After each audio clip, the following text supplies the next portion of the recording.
Epictetus, one of the titans of Stoic thought, wisely remarked, "We have 2 ears and 1 mouth so that we can listen twice as much as we speak." Such simplicity in words, yet so profound in its implications about the very nature of our conversations.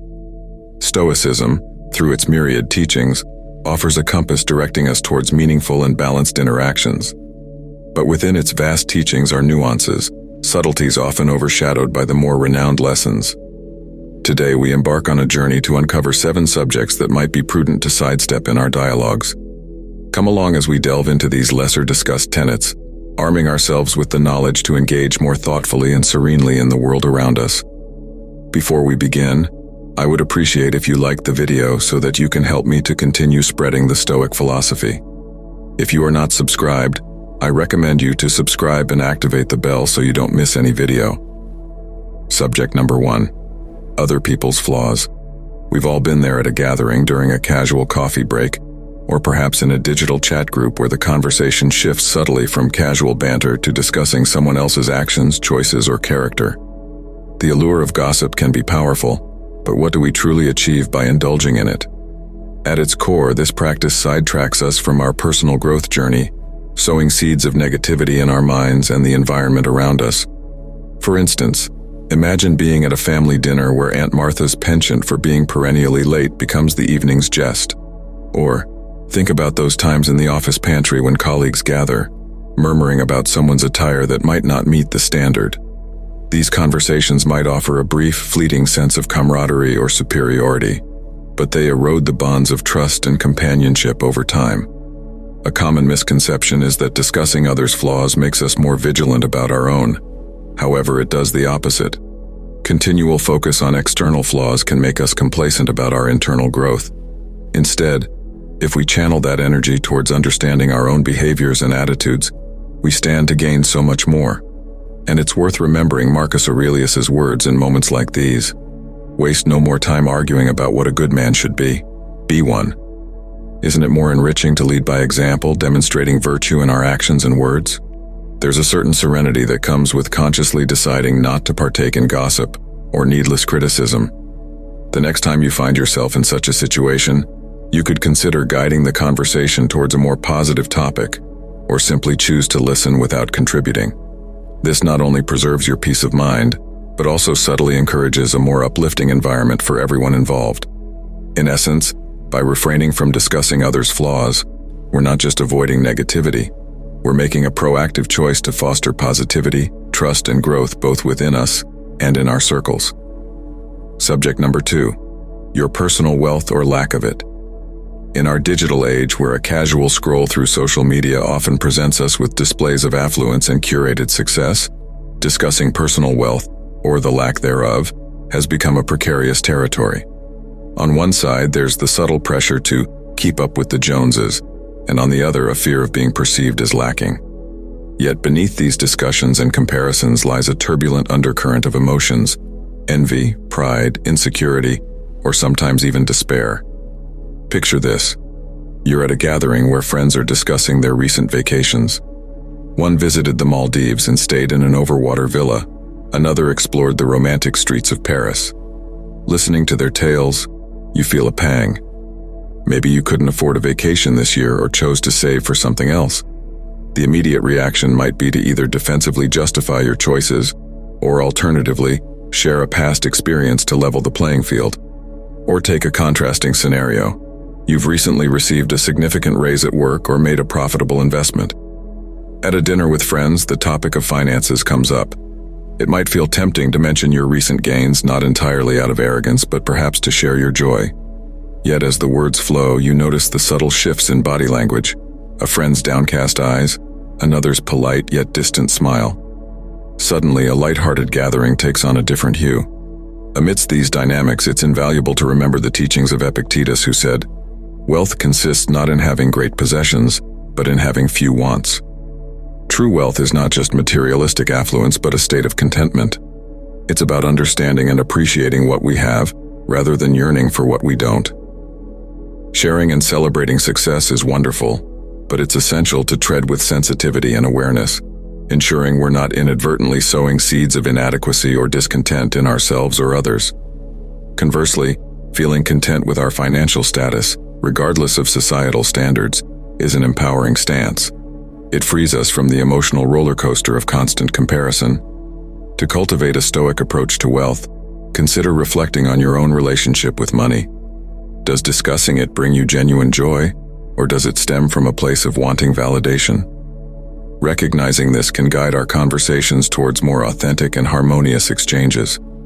After all, the most meaningful riches lie not in our bank accounts, but in the depth of our relationships, the quality of our character, and the tranquility of our souls. Subject number 3, past grievances. Carrying the weight of past grievances can be likened to hauling a heavy backpack on a long journey. The more you hold on to, the harder your journey becomes. It's a natural human inclination to remember wrongs committed against us, whether they're major betrayals or minor slights.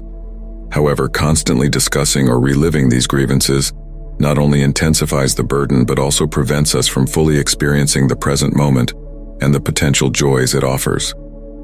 Imagine a childhood friend, Alice, with whom you've shared countless memories. Yet one summer, due to a misunderstanding, she missed your birthday party, an event you had eagerly anticipated together. Years have passed and you've had numerous happy occasions since then, but every time you both meet, the shadow of that missed party looms large.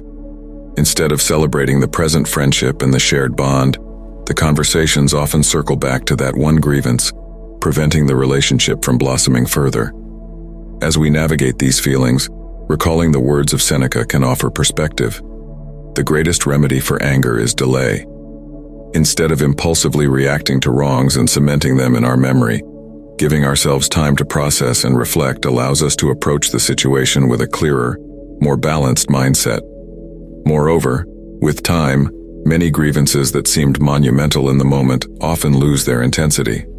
By continuously discussing past grievances, we inadvertently keep the wound fresh, preventing it from healing. It's not about forgetting or undermining one's feelings, but about consciously choosing not to let past events dictate our present emotions and conversations. It's about recognizing the power and freedom in forgiveness, in letting go. When we release these grievances, we not only unburden our souls, but also open up space for more positive experiences and relationships to flourish. In essence, discussing past grievances can feel momentarily validating, but true growth and peace come from introspection, understanding, and ultimately, releasing them. The past can be a teacher, but it shouldn't be the driver of our present journey. Subject number 4, predicting the future. The human mind, with its incredible imagination and analytical prowess, has always been captivated by the idea of predicting the future. From deciphering patterns in nature to seeking answers in the stars, our ancestors too have tried to unveil what lies ahead. Today, in our age of data and algorithms, that quest continues, albeit in different forms. Yet, while foresight and planning are commendable, obsessively trying to predict every twist and turn can become an exhausting, often anxiety-ridden endeavor. Let's step into the shoes of Maya, a young woman about to graduate from university. The possibilities are vast, but so are the uncertainties. Every dinner conversation with family turns into a speculation fest about job prospects, potential cities to move to, and the nature of the economy in the next 5 years. Friends constantly discuss potential career paths, comparing prospects and probabilities.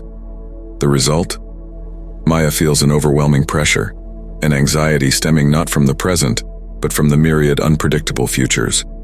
As these waves of uncertainty and anxiety rise, it's worth pondering on Seneca's observation. We suffer more often in imagination than in reality.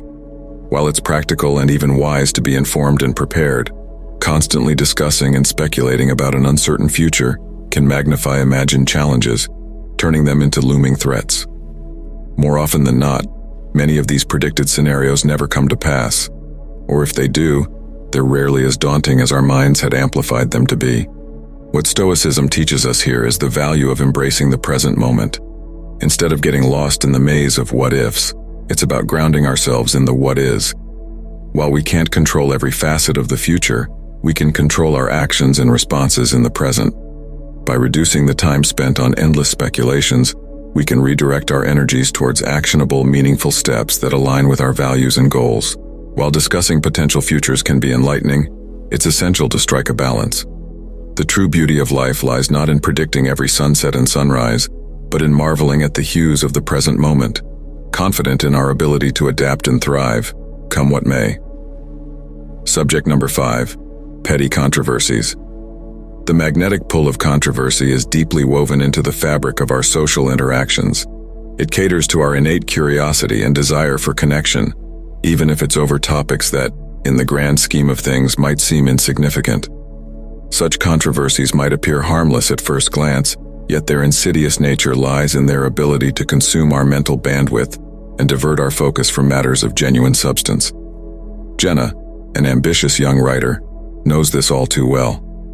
On a bright Sunday morning, with a fresh cup of coffee in hand, she settles down to pen a few chapters of her novel. However, a buzzing notification draws her attention to a trending topic on social media, a debate over a celebrity's new hairstyle. She reads a comment, then another, formulates a reply, and soon finds herself descending down a rabbit hole of opinions and counter-opinions. Hours later, the page she intended to fill with her creativity remains blank, her initial enthusiasm a distant memory. Now, extrapolating from Jenna's experience, it's easy to see the broader implications.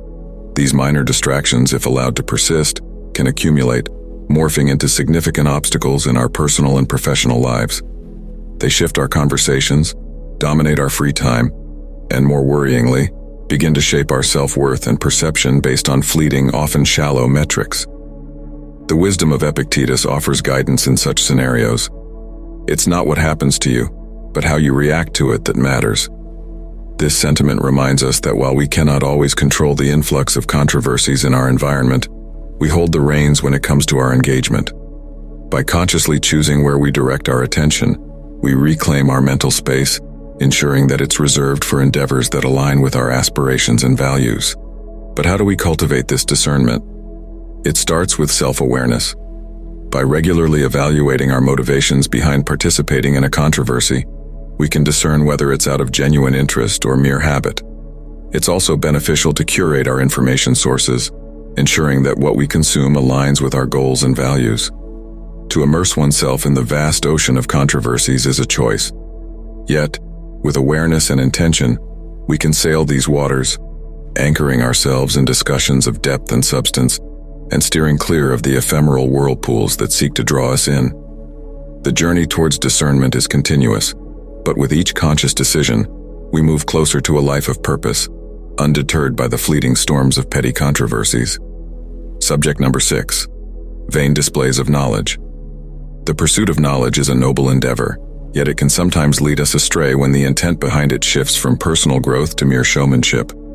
Flaunting knowledge without genuine purpose is akin to hoarding treasures in a chest and displaying them for fleeting admiration, rather than using them to enrich one's life or the lives of others. Take the case of Arya, a passionate reader who always had a book in hand. Over time, her love for learning gave her a vast reservoir of knowledge on diverse topics.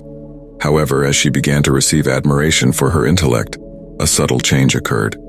Instead of sharing knowledge to enlighten or assist others, her conversation started taking on a different tone.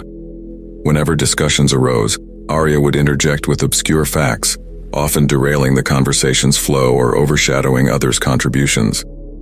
Instead of fostering connections and understanding, her interactions began to create distance and subtle alienation among her peers. While it's commendable to be well-informed and knowledgeable, the essence of acquiring wisdom is not just in its accumulation, but in its apt application. Knowledge, when used as a tool for vanity, can become isolating. It can transform from a bridge that connects people to a wall that distances them. Seneca once said, "True happiness is to enjoy the present without anxious dependence upon the future."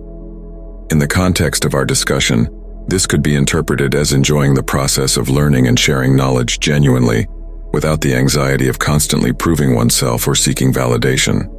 A genuine display of knowledge is not in reciting facts, but in applying them meaningfully, in aiding understanding, in fostering connections, and in using what we know to uplift ourselves and others. It's about knowing when to speak, what to share, and how to communicate, ensuring that the essence of the message is not lost in the clamor for recognition. In our journey of continuous learning, it's crucial to frequently introspect and evaluate our intentions. Are we seeking knowledge to grow, or are we seeking it to glow? By aligning our quest for knowledge with the genuine intention of personal growth and positive contribution, we can ensure that our wisdom becomes a beacon of light for ourselves and those around us, rather than a mere decorative lamp, admired but not illuminating. Subject number 7. Obsessive self-criticism. In an era where perfection is often celebrated, it's common for many of us to hold ourselves to incredibly high standards. While aiming for excellence can drive progress, incessantly critiquing every action and thought can become counterproductive. Imagine tirelessly preparing for an important presentation or project, only to constantly belittle your efforts, second-guessing every choice, or worrying about each word you'd say. Instead of focusing on delivering with confidence, you're entangled in a web of over-analysis, where the fear of perceived inadequacy overshadows genuine effort. This relentless internal scrutiny, instead of acting as a motivator, can become a deterrent. It can hinder spontaneity, reduce creativity, and even impact overall well-being. The excitement of starting a new endeavor or the joy of completing a task can quickly be clouded by the persistent voice that asks, "Was it good enough?" Embedded within this challenge is a Stoic reflection by Marcus Aurelius. The universe is change. Our life is what our thoughts make it. If our thoughts are perpetually critical, our reality mirrors that negativity. But if we can manage to harness our thoughts, we have the power to reshape our reality. Breaking free from this cycle of self-criticism involves recognizing and challenging these self-deprecating thoughts. It's about understanding the difference between wanting to improve and unnecessarily pulling oneself down. It might help to consider whether you would subject a friend to the same level of criticism you apply to yourself. Often we are our own harshest critics. Fostering a mindset of growth, where mistakes are seen as stepping stones and not stumbling blocks, can pave the way for healthier self-assessment. By celebrating small victories and understanding that the path to success is often non-linear, we can navigate our journey with a balanced perspective, embracing both our strengths and areas of improvement. In essence, while self-awareness is a valuable asset, obsessive self-criticism can be a formidable obstacle.